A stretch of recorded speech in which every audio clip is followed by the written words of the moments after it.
So hello and welcome everybody. My name is Ben Hunt. I'm the head of corporate affairs at Siemens Gamesa, and I'd like to thank you all for joining us here today, wherever you are.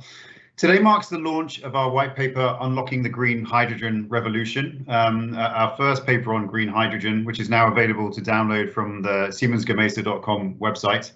We're very pleased to be hosting today's event, which brings together experts from across the policy, renewables and energy technology environment to discuss this exciting challenge that we have.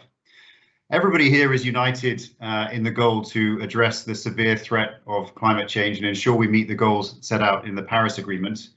But as we know, as now, there is still no guarantee that we will meet net zero commitments by 2050. And as the deadline continues to shorten, we need to act on the initiatives that will accelerate decarbonisation. Without a successful energy transition, which we believe requires the availability of cost-competitive green hydrogen, we will fail in our responsibility to halt climate change, and we will unleash irreversible damage on our communities and on the economy. But of course, none of these things are easy. And so today, to mark the launch of the paper, we have experts from a variety of disciplines to discuss how we can collectively engineer a rollout of green hydrogen that has the capacity to address some of these profound challenges. First, we will hear from Dr. Patrick Graichen, the director of Agora Energiewende, a think tank that develops evidence-based and politically viable strategies to advance the goal of climate neutrality in Germany, in Europe, and the rest of the world. Dr. Graichen will open today's discussion with his perspective on the potential of green hydrogen to fuel the transition and support the journey towards net zero by 2050. Following his address, we'll have a panel discussion with four speakers. Ruud Kempener, a policy officer from DG Energy at the European Commission, who is focused on the role of global and national policy and incentives in stimulating the market. We are very grateful to Ruud for joining us at a very short notice after a last-minute change.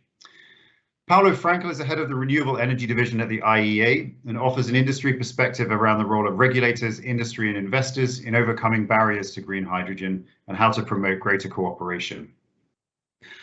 Professor Jacob Østergaard from the Technical University of Denmark is working on what is required in terms of technology and innovation to drive the green hydrogen revolution.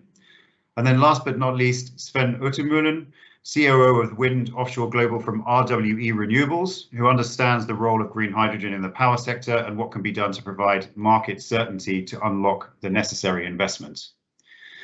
Part of that discussion will involve questions from our audience, and you can submit those using the panel in the browser. After the panel discussion, our CEO, Andreas, Naue, will bring the meeting to a close and outline how wind energy can drive down the cost of green hydrogen within the next decade, and what we are doing at Siemens Gamesa to invest in and innovate in green hydrogen as part of our commitment to a just energy transition. So there's much to discuss, and as ever, there's never really enough time. So let's move straight to the first speaker, and I would like to invite Dr. Patrick Graichen to speak. Thank you, Ben. Thank you for setting up this event and inviting me for the discussion. I'm delighted to give you a few insights on what we think is going to be the key prospects, but also challenges for hydrogen. If you could share the slides, then I will jump directly into the presentation. Let's start directly with a differentiation of the hydrogen types. There is green hydrogen, blue hydrogen, turquoise hydrogen, and lots of other colors out there. And I think the main message is that only green hydrogen is really carbon free. With blue, you have the remaining CO2 emissions from CCS. You have also methane leakage. The same applies to turquoise hydrogen. And since last year, we have the paradigm of climate neutrality, which means zero emissions, not low carbon, it's zero carbon we're talking about.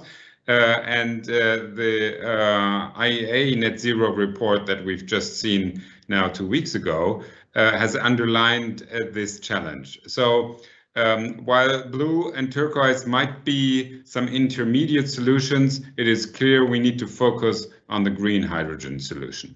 Next slide. What It is important, on the other hand, is that green hydrogen has a competitor, and that's power. And direct electricity use is in a lot of cases more efficient and therefore a lower cost option than hydrogen.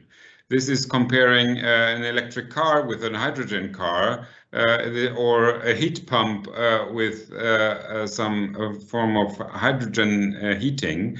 And of course, the electric solution is more efficient, and that's why it is going to be successful in that regard. Next slide. And therefore, there are areas where it is a good idea to use green hydrogen, and there are areas where it is a bad idea to use hydrogen, and there are some in-betweens where we don't know it yet. So where is it a bad idea? Don't believe in hydrogen cars. That story is over. And it's also not going to happen in individual heating systems. That's where heat pumps and district heating will play its role.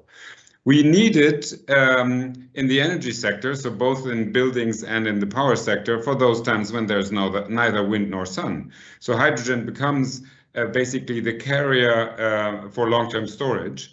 We need it definitely in industry to decarbonize steel industry, to decarbonize the chemical sector, to get rid of those where we need something to burn, basically.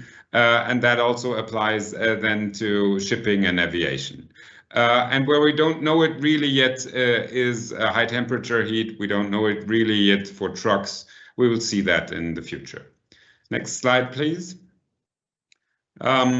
So it is important that we bear in mind that we need lots of wind and solar. Wind and solar is the base of the power system, and it is the primary energy for creating green hydrogen.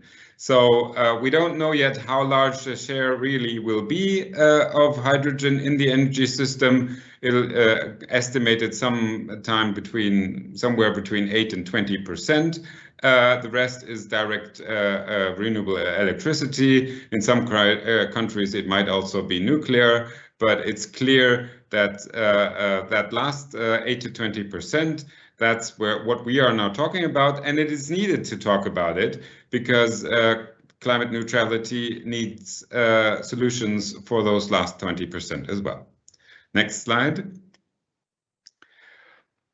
Now, we are in a world where we also need to think about the transition from gas to hydrogen.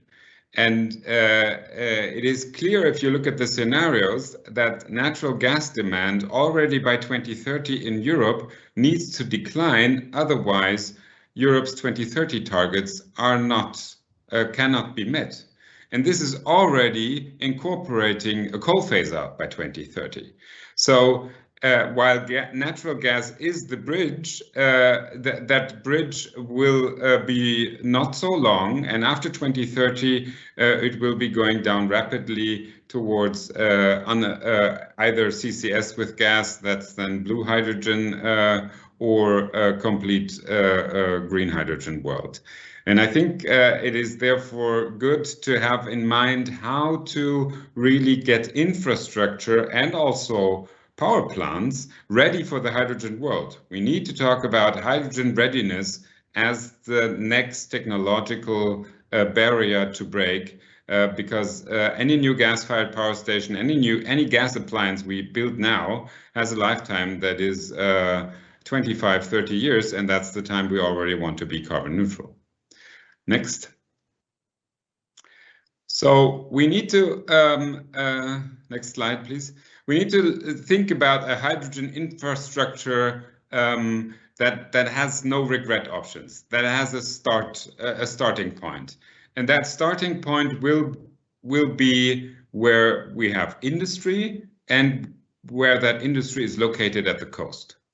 This is a study we've been doing for a hydrogen grid starting grid in Europe.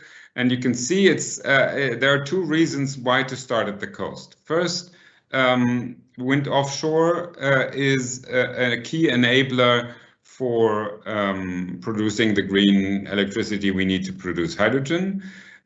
Second, we might have some imports of green hydrogen elsewhere that will also then come to the ports. There is, of course, the question, do we have enough industry located there? And you see here there's a cluster around northern Germany, Netherlands, France. There's a cluster also in Poland. And then there's close to the Mediterranean, of course, there's also one wind onshore and solar potential in Spain that is huge, and that can be a base for hydrogen. So that industrial clusters there will probably then become a wind onshore solar hydrogen based world. And then after 2030, we will see which additional grids are really needed.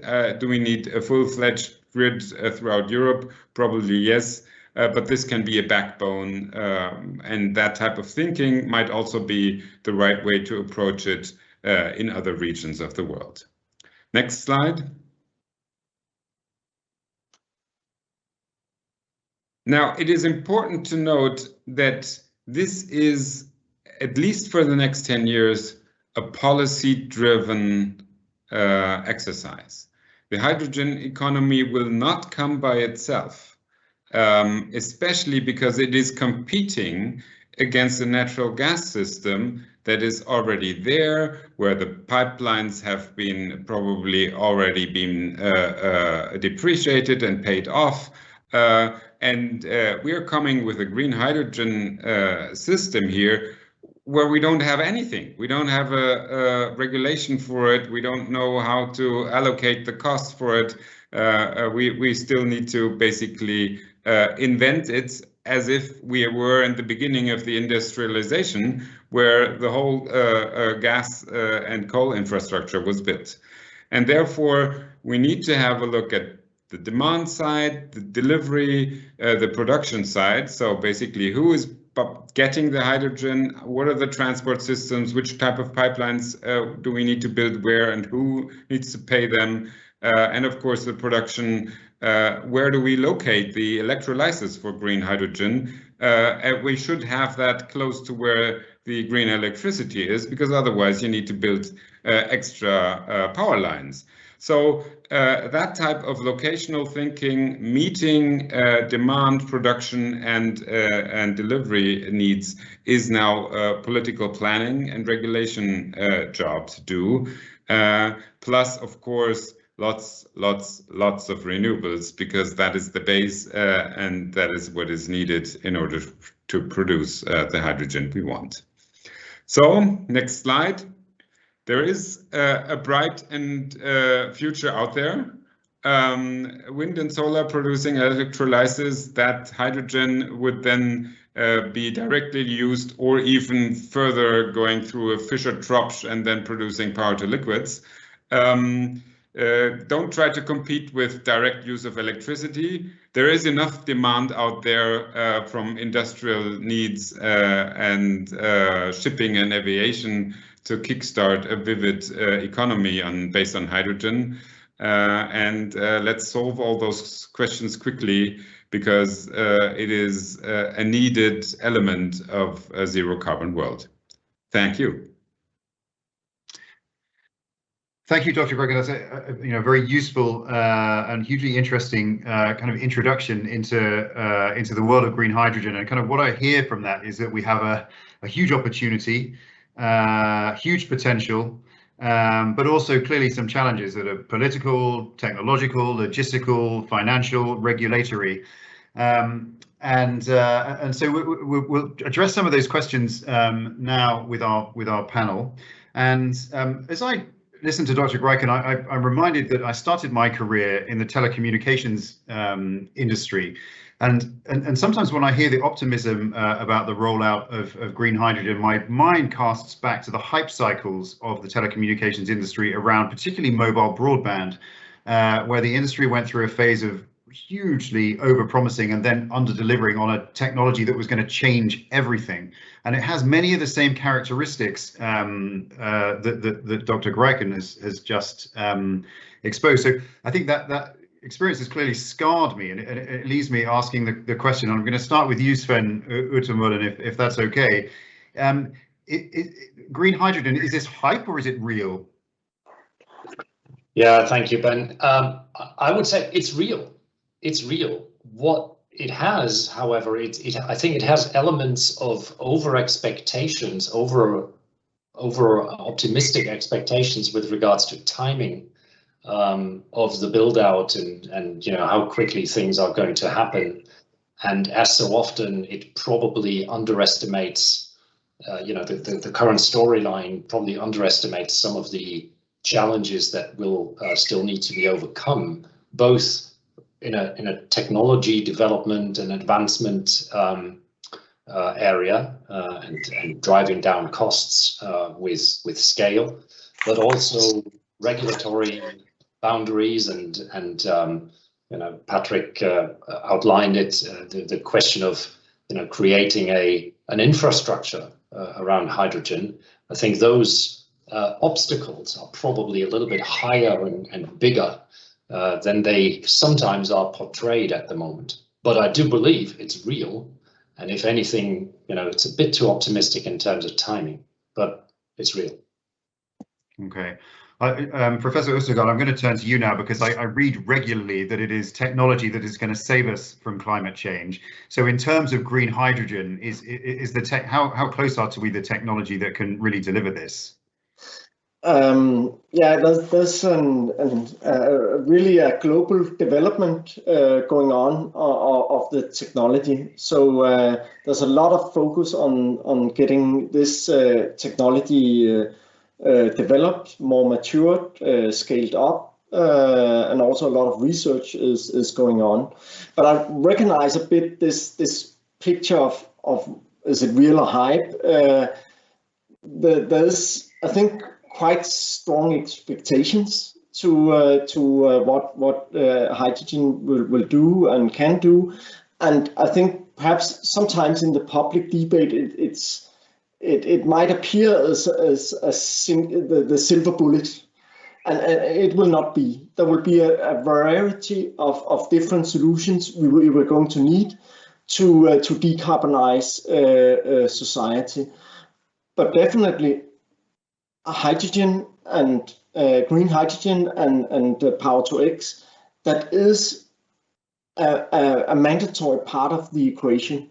There are sectors where we don't really have all the good solutions, in the aviation, in the shipping, also in the industry, where we don't really have all the solutions, but we also have other technologies like batteries that have a very rapid development at the moment. And I think sometimes we underestimate how much of the market that direct electrification will take. Just as an example, a lot of the inland ferries in Denmark, they are being electrified as we speak.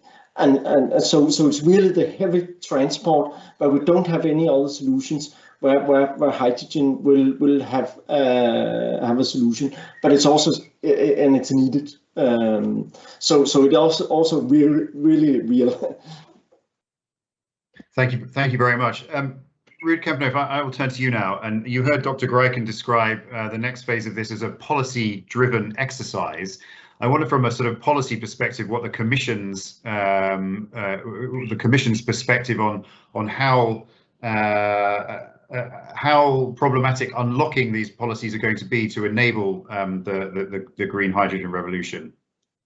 Yes, thank you very much, and also thank you very much for inviting us here. Of course, this white paper as well comes at a timely moment where we're discussing our actually policy package to enable all of these activities. I want to take one step back, and actually when the European Commission set out its hydrogen strategy in July 2020, it did so alongside a strategy which was called Energy System Integration, which indeed, like our previous speakers, identified multiple decarbonization options: energy efficiency, electrification, more direct use of renewables, and renewable fuels, including renewable hydrogen, as the options needed to get to a decarbonization sector. So indeed, it is indeed a necessary equation. The idea is about creating a hydrogen economy, which often is heard, is at the moment not substantiated by any analysis what we're doing. So we're really looking in terms of policy sides, how can we kind of bring along this evolution, which we need from a situation today where we actually have no renewable hydrogen, to a situation in 2030 where we can achieve our 2030 targets, and then from 2030 to 2050, the kind of scale up needed to achieve our climate neutrality targets in 2050. And those policies we want to align along those different kind of segments of our pathway to 2050. Thank you very much. And Paolo Frankl from the IEA, a question about, I talked about sort of political, technological, logistical, financial, regulatory. From your perspective, what does the IEA see as the readiness of the disparate groups that need to work together to bring this about, to be able to deliver? Before I answer to that, allow me just 30 seconds to put this discussion in the perspective of the IEA from the net zero emission. And I would like to say that green hydrogen is an absolutely necessary element to achieve the net zero emission in the future. A few numbers.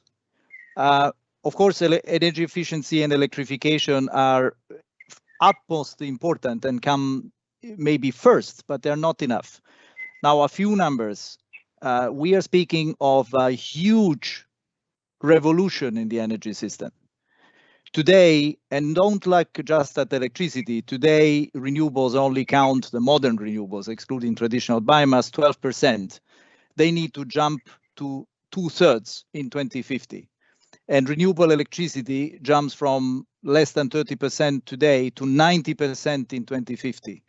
And electrolyzers, to give the size of the challenge, but also of the opportunities, which today is 350 megawatt, a little bit more, needs in our scenario to jump to 3,000 gigawatt by 2050, and actually already to 850 in this decade. So in this decade, the growth is a factor 2,500 for electrolyzers.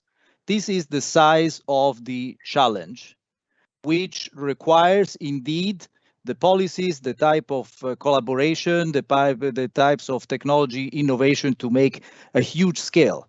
So now for us, this is not a hype, it is real. 12 countries and the EU have the strategies, 10 more are making the strategies. We have a project pipeline of 100 gigawatt of electrolyzers in the world. This is definitely real.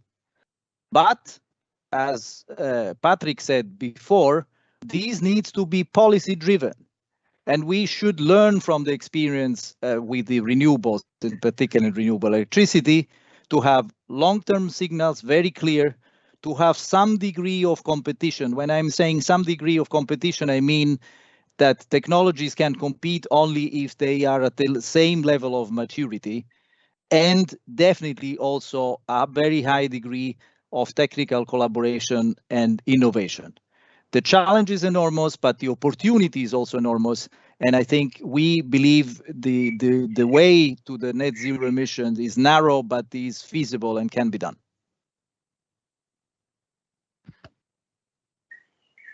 So in the context of a very narrow alleyway towards net zero coming down, what Sven, Utermoehlen, what do you consider to be the main barriers to the production of green hydrogen at scale that will enable this?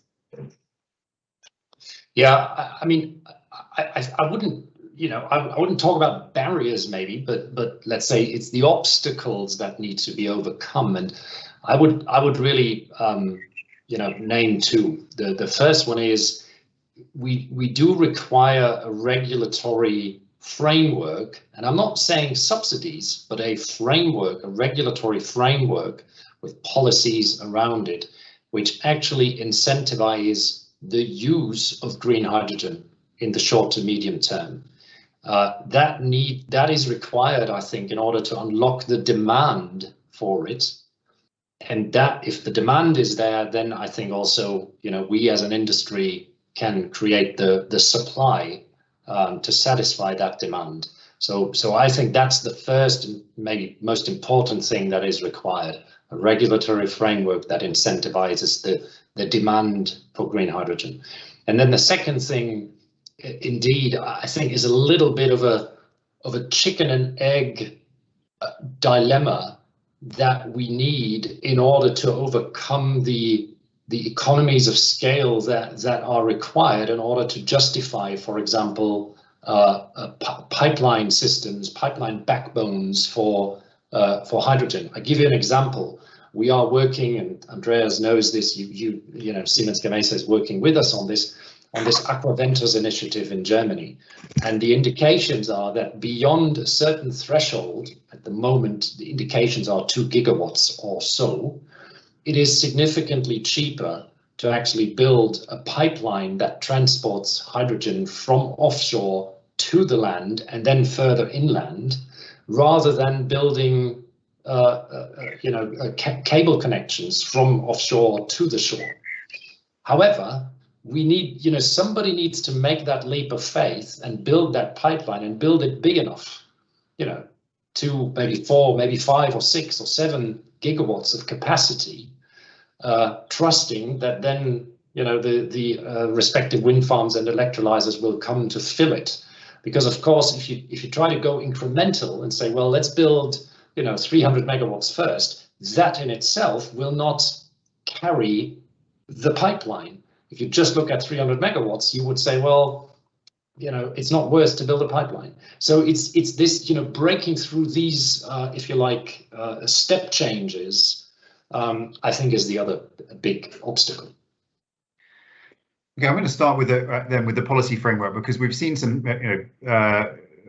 discussion in the media of recent days that actually the policy framework at the moment and the regulatory environment isn't even keeping up with what we're trying to achieve now with offshore wind and other projects. So Ruud, Kempener, what would you regard as being the main objectives of global, national, supranational policy, including maybe the opportunity that the next generation funds bring, around seeding this market? Yes. So actually, it's I was part of the development of the policy framework, which was put in place in 2018, and now we are here 2 years later, and we're developing the next new package. So indeed, the dynamics and the developments are absolutely very quick, and policy needs to be adapted accordingly. This is what we're working on right now, and the 14th of July this year, you will see the next proposal of the Commission coming onto the table. It's called Fit for 55, and it's called Fit for 55 for a reason.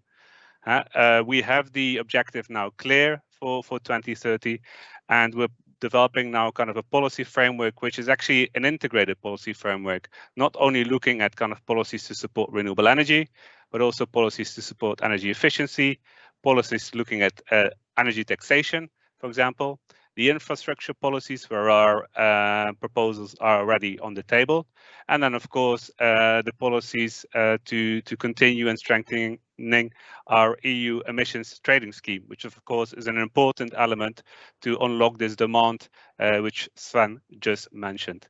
So these are all of these elements which are actually combined in this Fit for 55 package to create like an integrated policy framework. Now, on top of that, you have also, like you just mentioned, the next generation EU. This is for the first time, this is a unique opportunity where actually additional new funds are available to member states. And here, again, the Commission, and I actually saw this also in the presentation which we saw from Patrick.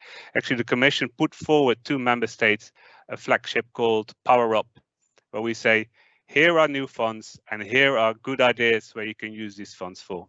And that indeed includes, I think, 2 main elements. One is we need to accelerate the deployment of renewable power. That's, of course, a must to do anything in terms of renewable hydrogen production.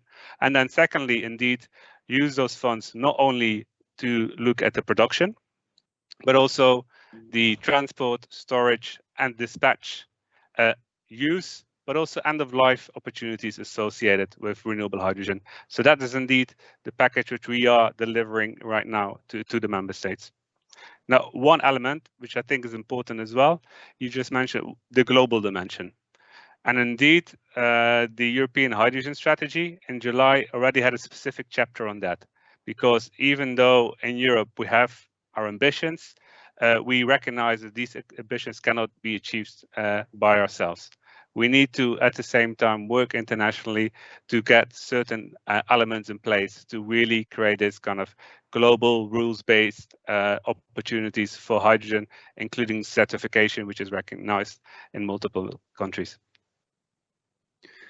No, thank you. And to turn this to you, Paolo Frankl, I wonder, I think the development of the green energy sector shows that policy stimulus and incentives have worked in seeding certainly wind industry, which has been very successful. Are there lessons that can be drawn from that? And secondly, to pick up on Ruud Kempener's final point there about what prospects or is there of a sort of rules-based development that could span kind of global ambition for these projects? So thank you. I mean, the positive lessons is that indeed the mechanism of having long-term strategies and price signals like the auction systems with competition have worked. However, we should not forget the system integration part and the infrastructure part. And coming also and building upon what other speakers have said, to me, the priority is to identify policies that now foster and create the demand. The demand in the right sectors, because I totally agree with Patrick that there are right sectors where hydrogen really has a competitive advantage, and there are other that will come later, and maybe there are others that will never come. But definitely decarbonizing the existing uses in industry should be a low-hanging fruit that should be looked at very carefully. And in the meantime, work for the next generation of uses, and Patrick mentioned correctly shipping and aviation. So the policies, in difference from the renewables, which had a very supply-oriented policy mechanism, they should be system-oriented.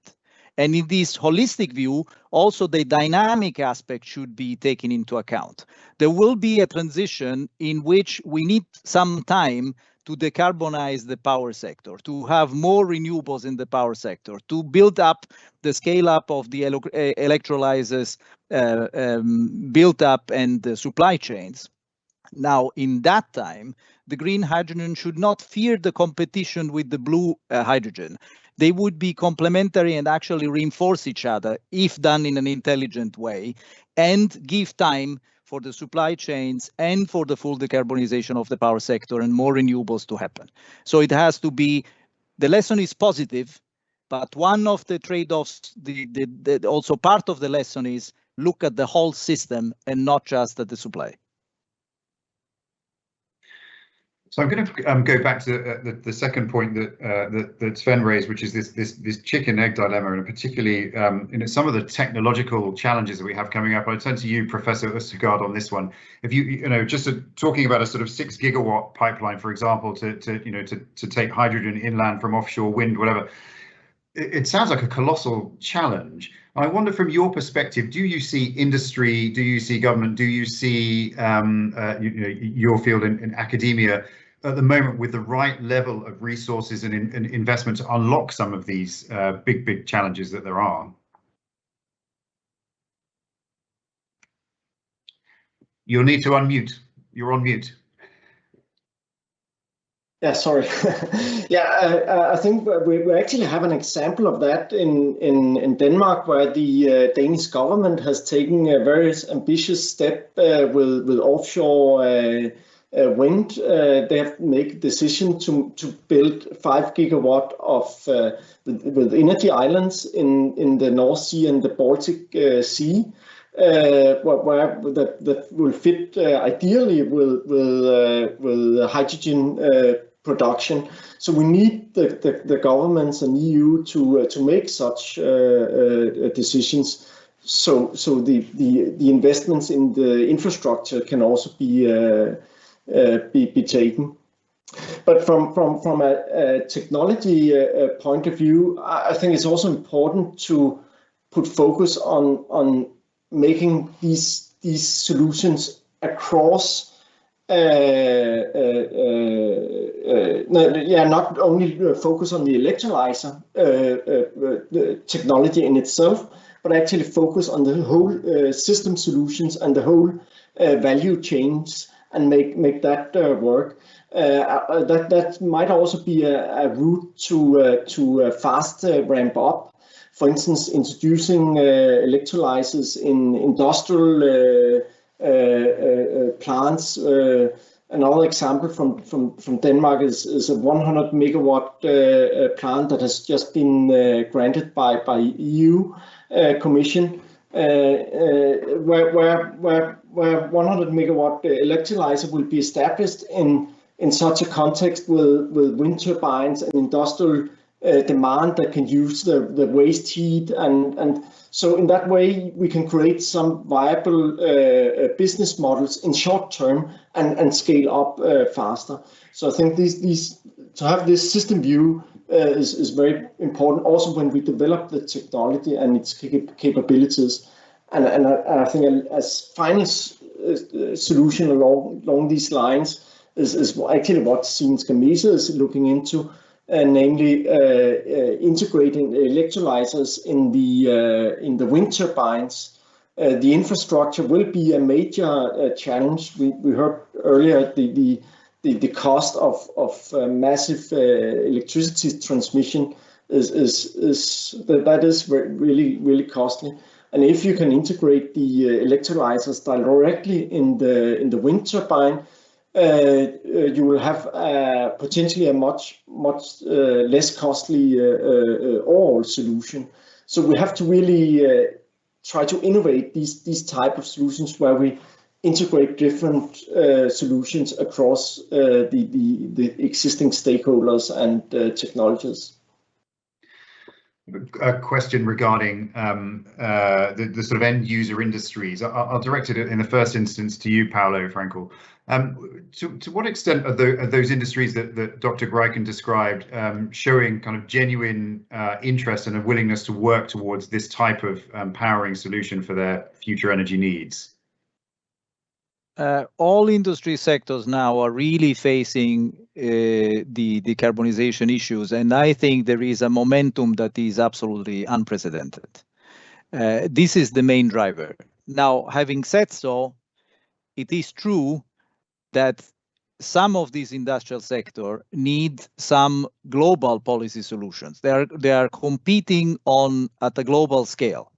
So there are either two ways. Either they have more costly, because nobody said it before, but I'm sorry to say, but the first barrier today is that the cost of green hydrogen is still rather high compared to other objectives. So either you compensate for this cost gap, which is absolutely understandable and reasonable to do in a transition, or you do something else, which could be sectoral agreements for each sector, that they come with a strategy and with a roadmap with the decarbonization targets at global level necessarily, that see the big element of having low carbon hydrogen in their structure. It cannot be a domestic, it cannot be a country level policy that solves that, and not even a European policy is enough when you compete on the global markets. Thank you. Okay, so I'm going to turn to some. We've got a lot of questions coming in now from the audience, and Sven, as our offshore expert, I'll direct the first one to you. Could hydrogen be used to decarbonize conventional offshore oil and gas operations? Well, you see, I maybe can be called an offshore wind expert, but I'm not really an offshore oil and gas expert, even though I spent some early years of my career in that field. So my honest answer is I don't know in real detail. I do believe that there is potential, but I don't know enough about, let's say, their energy demand and their process demand and what exactly it is that they're doing. I would assume there is potential there, but I can't really,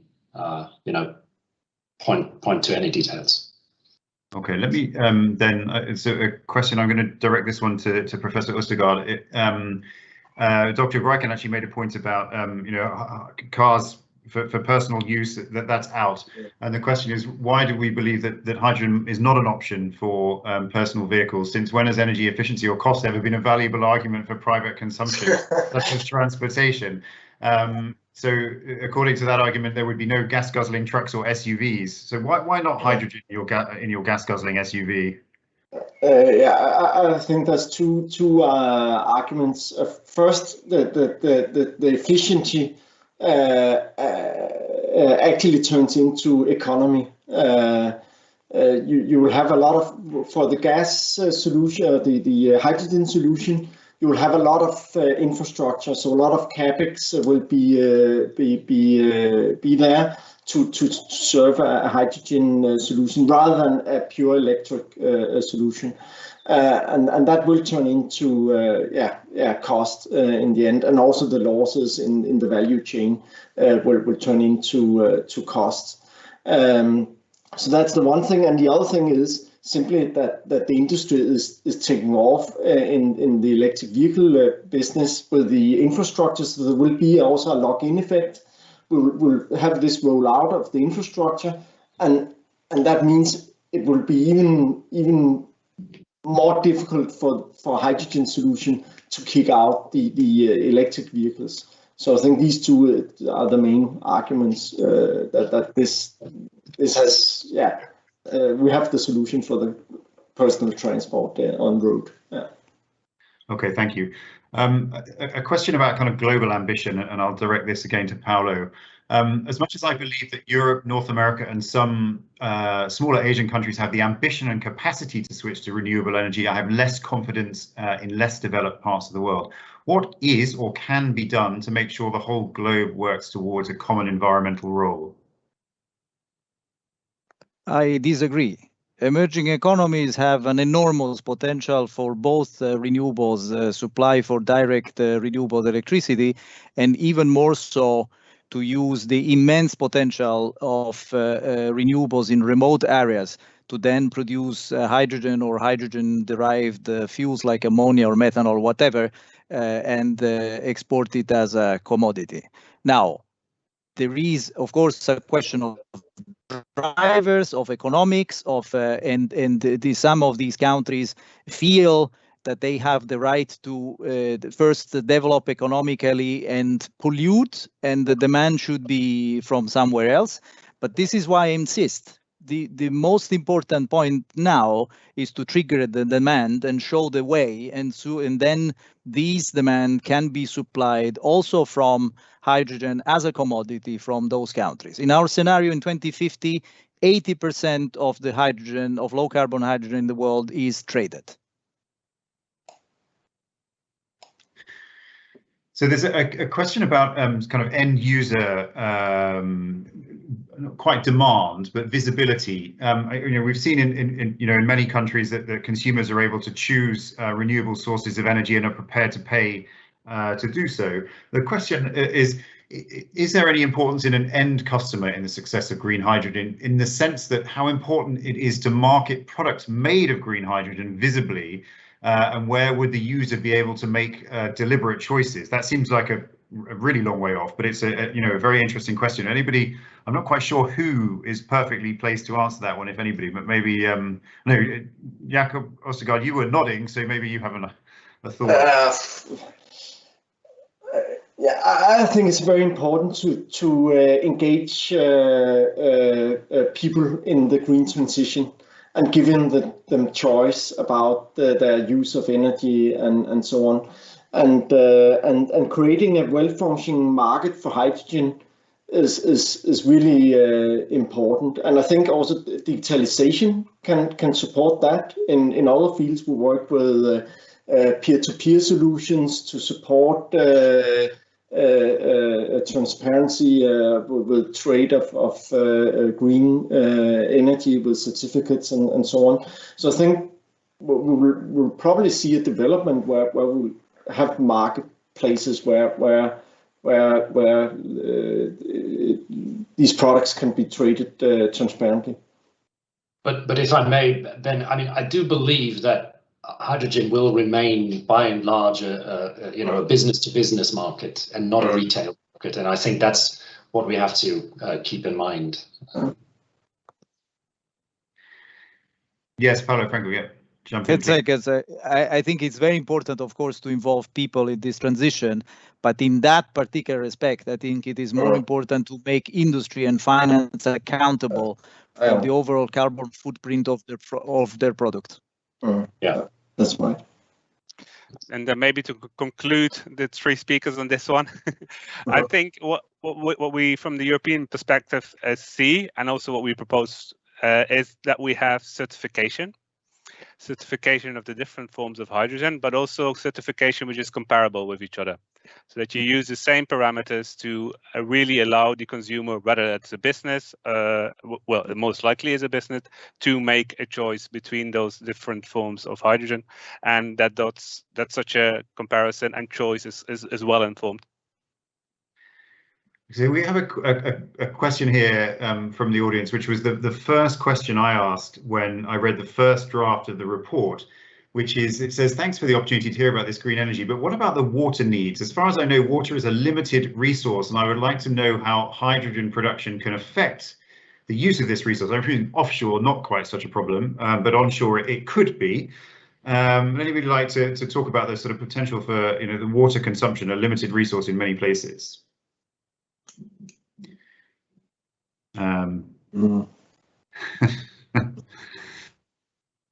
No, okay. Let's move on to another question. This relates back to I think a little bit to the previous answer, which is about it appears that the blue hydrogen perhaps at the moment is a part of the mix, but may not be considered a sort of an entirely sustainable part of the mix. Could you elaborate why not? If it is because blue is not 100% emission free, I would like to understand why, for example, 95% emission reduction would not be good enough. My only concern is that green only will not get us to where we go.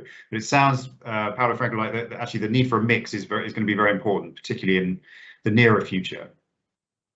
I would agree, and I like the way the question was posed. Why a 95% reduction is not good enough for a transition. In the longer term, in our scenarios, the green part becomes larger and maybe significantly larger than the other one. But there are situations where you have gas production and upstream places like in the Middle East where you can apply CCUS and you have a very dense flow of CCUS. You have the storage because you can put it underground and you have immense benefits in environmental terms very quickly. Why not to use it for this decade? This is actually, I repeat, give the time which is necessary for the green hydrogen supply chain to mount up the scale. I recall the number I gave, a factor 2,000 and plus of growth in 1 decade for the electrolyzers alone, not mentioning the infrastructure for transport and storage of hydrogen. So I mean, that's a huge number, and it compared to the amount of renewable energy that's out there at the moment and the length of time it took to develop that over recent decades. So I'm going to finish with the final question just to each of you. If I could ask you, sort of relatively briefly to answer this, and Ruud, Kempener, I'll start with you. If we're sitting back down here in 2035, looking back on what's been achieved, where would you expect this industry sector to be? So in the hydrogen strategy, we really see kind of we actually propose a phased approach, where indeed to 2030 we see a number of key developments which are needed. First of all, to reduce the emissions of existing hydrogen production. With replacing it with renewables, by introducing low carbon hydrogen, by introducing CCS. That's a must to get to those 55 greenhouse gas emission targets. Now, what we also see already in the period up to 2030, the need for some cross-border infrastructure to be developed in Europe. And here we're specifically focusing actually on brownfield. Because we think that indeed there are some no regret options, and the analysis of Agora also shows that, where we can really build upon a kind of the existing infrastructure which we have in Europe and really start building this already. Now, another element which we haven't talked a lot about yet, but which we think in 2030, 2035 should appear already, is kind of the complementary role of renewable hydrogen and the integration of very high shares of variable renewables from solar and wind. And that we see some of those developments already happening in some markets where you have very high penetration of renewables, and you can use your hydrogen for long-term storage or buffering, getting that hydrogen to other places within Europe, or actually across the world, to make that happen. And then finally, we do see some opportunities to create this kind of these what we call hydrogen valleys, where we really have kind of, especially along industrial complexes, ports, for example, where we can really start building these ecosystems which are completely integrated, which have terminals, storage, infrastructure, production, and consumption worked out at a localized solutions. And I think if we have all of those elements in place, including with some first opportunities for international cooperation, then from 2035 onwards, we do need enormous scale up again, but I think with that we are ready to make that happen. Thank you very much. And Sven Utermoehlen, if we're to achieve the numbers that Paolo Frankl was talking about, you and we are going to need to put an enormous number of offshore turbines into the North and other seas. How ready are we to do that? How excited are you about the challenge of getting this revolution going? I am extremely excited, and we are ready as an industry to build this. I think the biggest sort of factor in terms of determining the speed of that is actually not is the industry ready to do that, to build it. We are. It's actually the availability and the let's say the dedication of sites of areas in the sea for offshore wind. That I think at the moment starts to become the scarce resource, because it is also, let's be honest with ourselves, it is a resource that other interested parties want to use as well. Fishery, military, nature protection, and a few others, but those maybe are the three most important ones. And that is a discussion we have to have, both as an industry, but politics need to take a stance on that as well. Thank you. And Jakob Østergaard, I wonder whether you think that the technology that we have the sort of foundations for at the moment, what we're using now, is sufficient, or whether we need to see something very different, something really innovative and new come along. What's your view on what the technology will look like in 10 or 15 years' time? I think we have the core technologies ready. Also have new generations of electrolyzer technology being developed, and of course they will come along with time. But I think we can actually get started with the technologies we have available today. We need to scale up. We need to find good system solutions where they fit into the overall system, where they can operate flexible when the wind is available, and these kind of things. I think that is much more important in the short term. Thank you. And finally, Paolo Frankl has said there's some eye-watering numbers that you're using. How confident are you that we will get to where we need to be? Here it depends whether you are a technology optimist or not. I am a semiconductor physicist by background, so I am. And just to remind that, of course, you are first of all a wind industry. I was looking at the numbers for wind in our net zero emission roadmap, which is 8,000 terawatt-hours at the end of this decade, and then 25,000 in 2050. This is almost the whole electricity. Yeah, I see that you are smiling. Of course, this is all the whole world electricity generation now.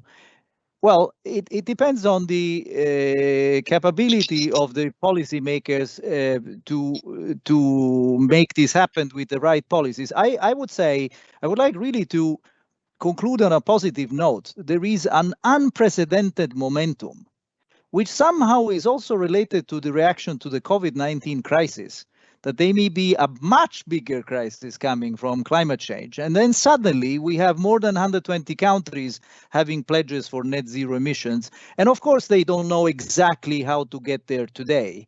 But these pledges, the pledges of the companies and overall of society, I think there is a momentum that just 12 months ago was not there. So I remain rather optimistic, on the optimistic side. Great. Well, thank you to all four of you for your for the time that you've given us today and for the insights that you've shared. It's been a very, very good conversation. So thank you all very much. Now, to conclude the event, I'm going to hand over to Andreas Naue, the Chief Executive Officer of Siemens Gamesa, who can give something of our perspective, on how we see this green hydrogen revolution evolving. Andreas. Yes. Thank you, Ben, and thanks to all of you who participated today in this excellent discussion. It's clear from the meeting there's a lot of optimism. It's also optimism needed about the potential for green hydrogen, and there's a growing momentum behind it. You just said it, Paolo, something we haven't seen 12 months ago.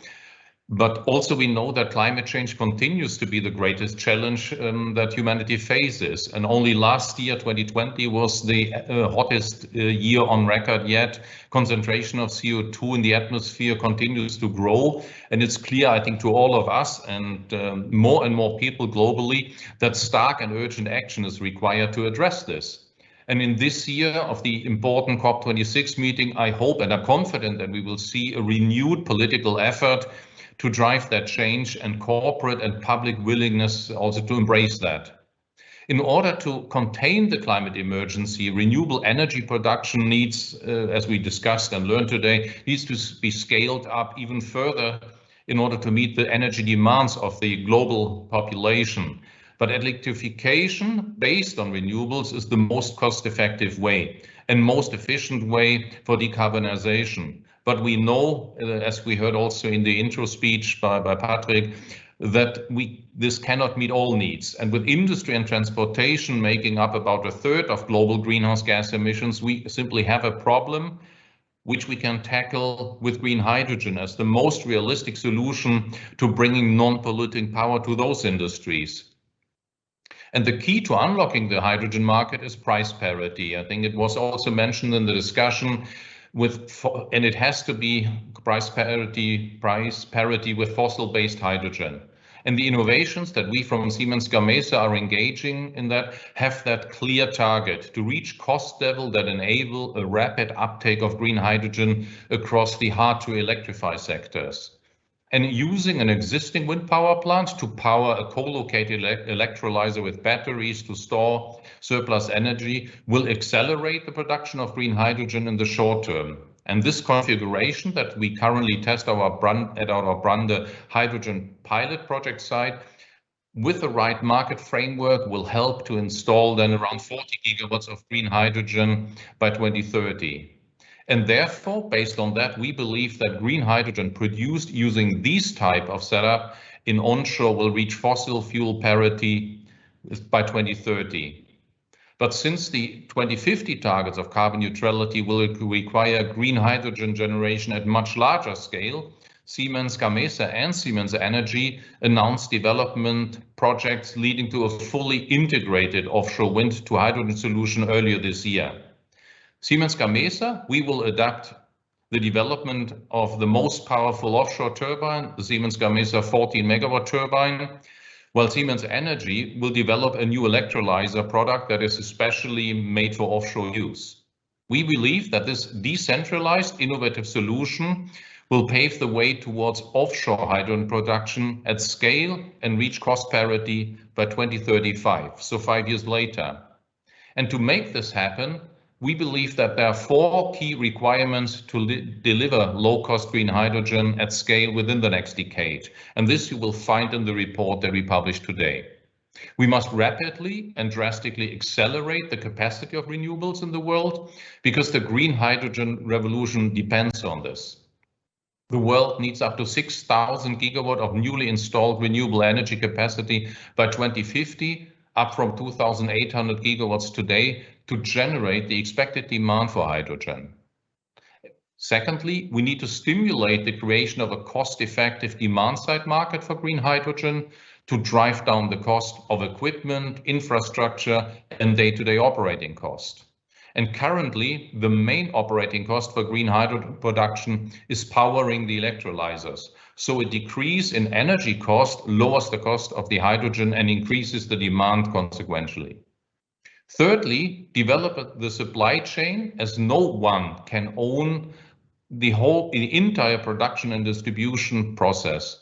At the moment, initiatives are still quite fragmented and therefore costly, and meaning renewable energy companies, electrolyzer manufacturers, network providers, water treatment specialists, and we all need to work together to build a resilient supply chain. And finally, it's going to be important to build the right infrastructure in terms of logistics, storage, and distribution.